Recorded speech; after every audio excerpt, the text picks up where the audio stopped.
Okay, hi. This lesson we're gonna proceed with neoclassical production theory assumptions and implications for an economy. And what we start with today is profit maximization condition. So the key idea in the neoclassical production theory is that producers have an ultimate objective of maximizing their profit. So here you can see pretty standard equation expressing the profit, where Y stands for the level of output, P stands for the market price of output, W stands for wage or remuneration per 1 unit of labor, L stands for the stock of labor or the size of labor force. We analyze everything in aggregate terms. R stands for rent or remuneration per unit of capital, and K stands for the stock of capital. The entire stock of physical capital, machinery, equipment, and so on and so forth. So, as I said before, we attempt to maximize profit as rational producers. And first order maximization condition, FOC, states that in order to maximize profit, you have to make sure that the rate of change of profit is equal to 0. So it implies that profit will not be affected by any incremental change in capital and labor, since we distinguish between only two production inputs. So, technically, you have to calculate the partial derivative of profit with respect to capital. And here, please keep in mind that we assume that the market of output is a perfectly competitive market. Perfectly competitive market is such a structure, market structure, characterized by features such as zero barriers to entry, zero barriers to exit, perfect information, perfectly homogeneous product or non-differentiated product. And, those assumptions also imply that there is a significant number of sellers and buyers on the market. So, under perfectly competitive market, neither of agents on the market has any market power. Market power can be described as the ability to charge prices above the marginal cost. In this case, we assume that profit markup is equal to 0. So technically speaking, it implies that all the firms in the analyzed economy are price takers. So they have no ability to manipulate prices, like, for instance, firms on monopolistic markets do. In contrast, they just take price as given. So, reflecting this assumption, we treat price, P, as an exogenous variable, and when differentiating this equation, we will treat it accordingly. Okay, so as I mentioned before, price is an exogenous parameter, exogenous variable. This will be more accurate. And the derivative of this part of equation will be just derivative of y with respect to capital times price. The derivative of y with respect to capital, partial derivative, is simply marginal product of capital as we discussed last time. So it will give you marginal product of capital times P. This part has nothing to do with capital. Here all the variables are treated as exogenous variables or constants. And when you take the derivative of this part, you will get minus r, simply because, this is a kind of a linear term. Okay, so finally you put r, so you calculate the derivative, you equalize everything to 0, you put r from the left-hand side of this equation to the right-hand side, changing the sign. And as a result, this is what you've got. Marginal product of capital times price of output should be equal to rent or remuneration on capital. Analogously, you do the same analysis for labor, calculating partial derivative of profit with respect to L. As the result, you get wage as the product of marginal product of labor and market price of output. So pretty naturally, it implies that there is a positive relationship between marginal product of capital and remuneration on capital. So yeah, if the unit of capital is more productive, it's associated with bigger contribution to the overall production level, then remuneration on capital is higher. So the same will apply to wage, which is positively dependent on the marginal product of labor. Okay, speaking more formally, here you've got the Cobb-Douglas neoclassical production function. I say neoclassical because it's characterized by constant returns to scale, and we also assume diminishing marginal product of capital and labor, just in line with the assumptions of neoclassical production theory. So just to recall, Y stands for the overall output, or we can say aggregate output, or GDP. A stands for technological coefficient. So basically here, A incorporates all the factors which determine the level of output, but cannot be classified neither as capital nor as labor.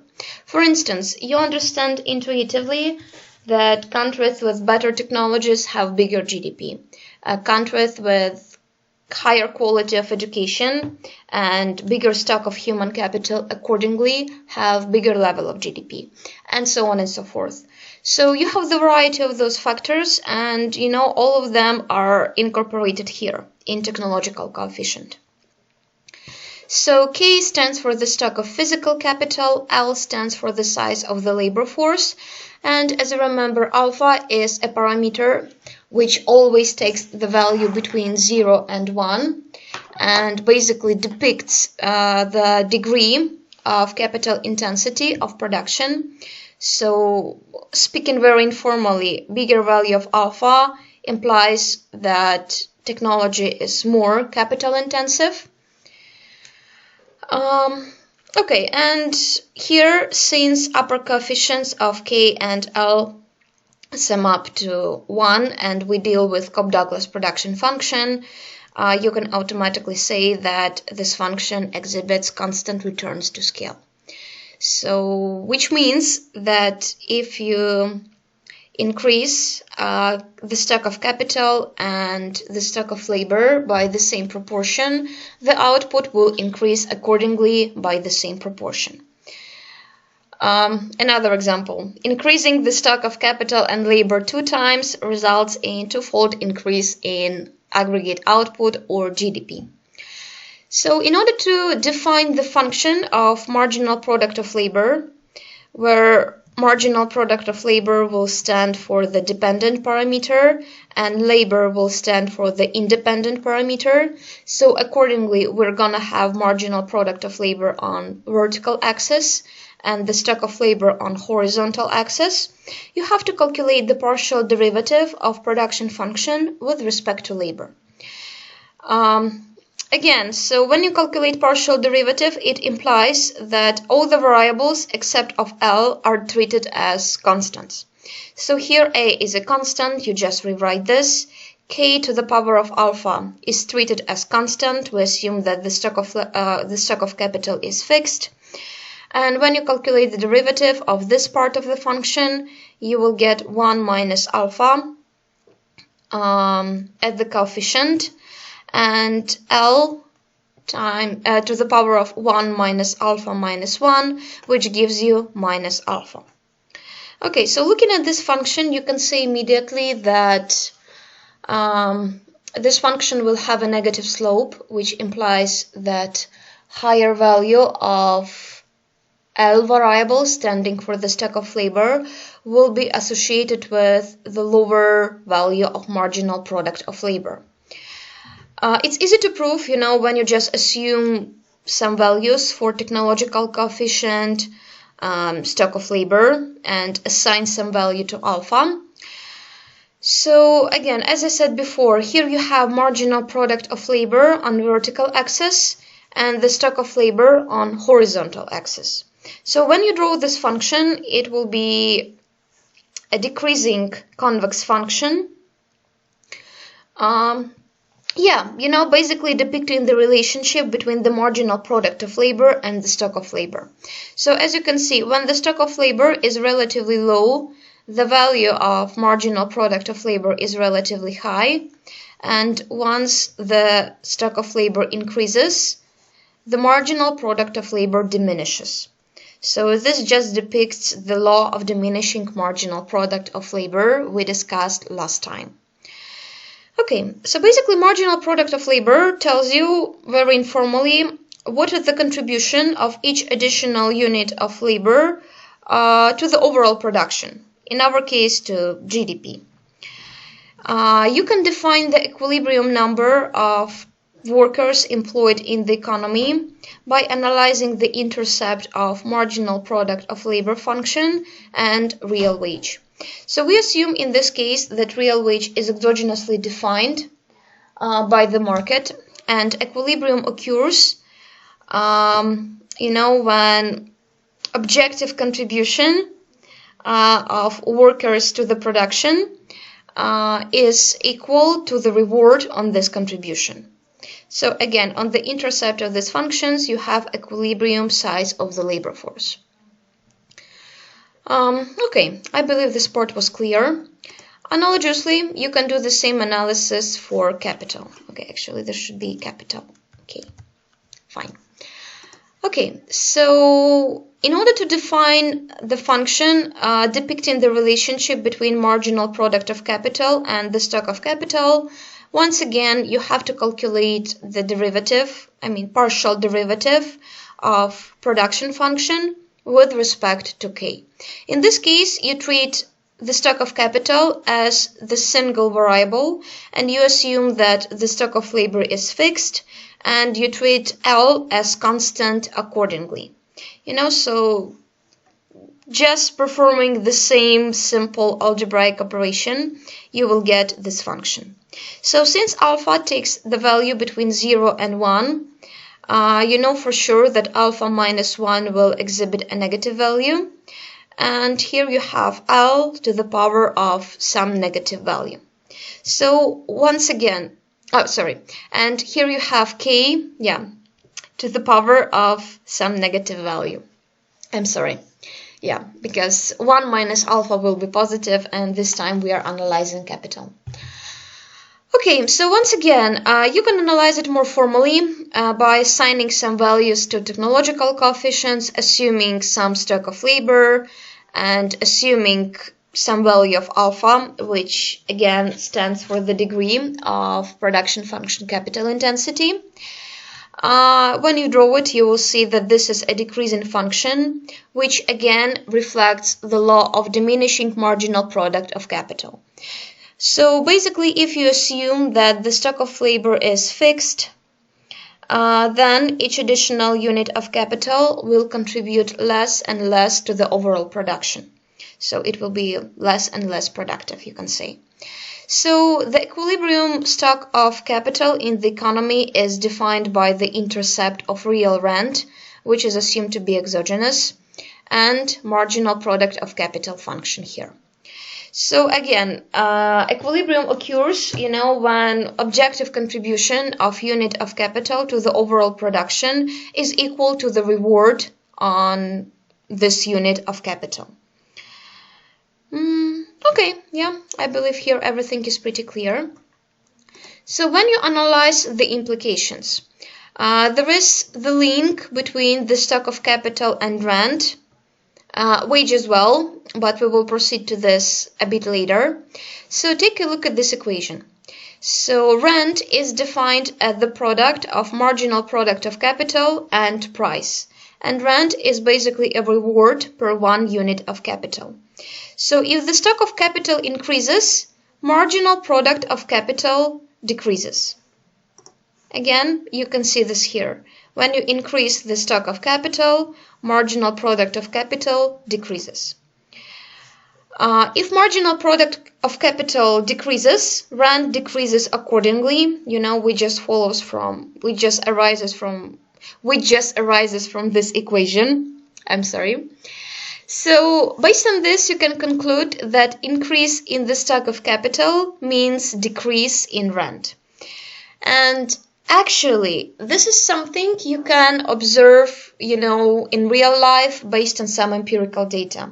So in the countries which are relatively capital abundant, countries characterized by the higher level of income and usually higher level of economical development, like United States and, Belgium, German, this will go, are characterized by the smaller reward on capital in comparison to the less developed countries, where the stock of capital is relatively low and marginal product of capital is relatively high accordingly. The same logic will apply to the stock of labor and wages. So as you remember, wage, like remuneration per 1 unit of labor, is equal to the product of marginal product of labor and the price of output. Like, for the sake of simplicity, you can assume that the price of output is equal to 1, and this will go. Like, for instance, when you analyze everything in aggregate terms, I believe this is what we did last time. So here you can see that when the stock of labor increases, marginal product of labor decreases. Again, this is what we have discussed before because MPL is a decreasing function. When marginal product of labor decreases, wage decreases accordingly. So based on this, you can summarize that increase in the stock of labor is associated with decrease in wage. And again, this is what you can observe empirically. In the countries which are relatively capital abundant, characterized by the high value of capital per worker ratio, as I mentioned before, like Germany and the United States. So these countries are relatively abundant with capital, but the stock of labor is a relatively scarce input. So in these countries, remuneration on labor or wage is significantly higher than in the countries which are labor abundant, but scarce in terms of physical capital. Okay, so keeping this in mind, please try to solve this task. So you assume that the production function is defined as follows: y is equal to 10 times k to the power of 0.4 times L to the power of 0.6. Please recall that 10 here will stand for A, technological coefficient, and 0.4 will stand for alpha. So you assume that initially the stock of labor is equal to 10,000 and the stock of capital is equal to 25,000. Due to some political instability, probably in the neighboring countries, the immigration flow increasing accordingly the size of the labor force by 4,000. So now the new size of the labor force is equal to 10,000 plus 4,000, 14,000. Your task is to calculate the change in wage and rent. Basically, you have to calculate the value of marginal product of labor and marginal product of capital for the old value, for the old size of the labor force and for the new size of the labor force. So if you want to do this on your own, just practice, it's a good moment to put this video on hold, and I'm proceeding with the solution. Okay, so here, it's just the matter of calculations. Here you can see some general formula for calculating marginal product of labor, depending on the value of capital and labor variables. So when you put the old values of capital and the size of the labor force to this equation, you will get wage equal to approximately 8.66. If you want to calculate new wage, you have to put the new size of the labor force instead of L, and what you've got is 7.57 approximately. Again, here is the general formula for calculating marginal product of capital. When you put all values of the stock of capital and the size of the labor force, you will get approximately 2.31. When you put new value corresponding to the size of the labor force to this equation, you will get approximately 2.82. So, as you can see here, as the result of increase in the size of the labor force, marginal product of capital decreased, decreasing the wage accordingly. However, with the higher stock of the labor force, each additional unit of capital became more productive, which resulted in the increase in rent. So as a result of increase in migration inflow, workers are worse off because this decreased equilibrium market wage, and capital owners are better off because this resulted in the increase in equilibrium rent. Of course, all this works only under the assumption that, the additional portion of the labor force will be employed in the economy. But, yeah, basically this is what we assume. So, it just follows this logic, what we discussed before. Again, here you have a very similar task. So you have the same production function, you have the same initial values for the size of the labor force and the stock of capital, but this time you assume that due to some liberalization of international investment policy, the inflow of capital increased, and the new stock of capital is bigger than the initial stock of capital by 10,000 units. So your task is to calculate the change in wage and the change in rent. Again, if you'd like to practice, put this video on hold, and I'm proceeding with the solution. Again, here you have the general formula, so here the initial values will not change. This time you put the new value of the stock of capital to the marginal product of labor function. As the result, you get approximately 9.9. The same analogously you have to do for marginal product of capital function, putting the new value of capital stock to this function, and what you've got is approximately 1.89. So again, the stock of capital increased, resulting in the decrease in marginal product of capital, and rent decreased accordingly.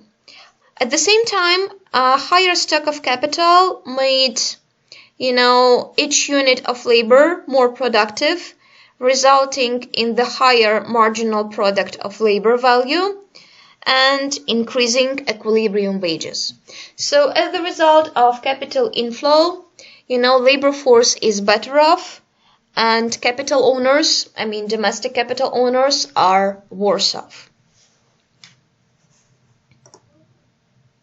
Okay, here again you deal with the same production function. However, this time you assume that as the result of intensive investment in human capital and technologies, maybe infrastructure, financing science, and doing other nice stuff, the government managed to increase technological coefficient from 10 to 20. So your task is to calculate the expected change in wage and rent. Again, if you'd like to solve this, put this video on hold. I am proceeding with solution. So here we assume that the stock of capital and the stock of labor is unchanged. However, twofold increase in technological coefficient will increase coefficient in marginal product of labor function accordingly, resulting in the increase in wage. Analogously, if you calculate the new value of derivative, you will get 8 coefficient instead of 4, and this will result in the increase in the market rent. So under such production function form, we assume that, technological advance, improvements in terms of human capital and so on, affect both capital and labor productivity. So in this case, you expect both wage and rent to increase as the result in, overall improvement in terms of efficiency in the economy. When we proceed to Solow model, we will discuss, the notion of labor-augmented and capital-augmented technological progress, but this time we assume that, everything is neutral. So when there is any advance in terms of technologies, both capital productivity and labor productivity are affected, which basically just follows this simple functional form of production function. Okay, so that was it. Okay, I will also announce this on Teams, but the fact that we work in this format does not mean that you cannot communicate with me. So basically, I will preserve our normal classes for consultations, like your questions, possible problems when it comes to solutions, and so on. Okay, so that was it, and thank you for your attention.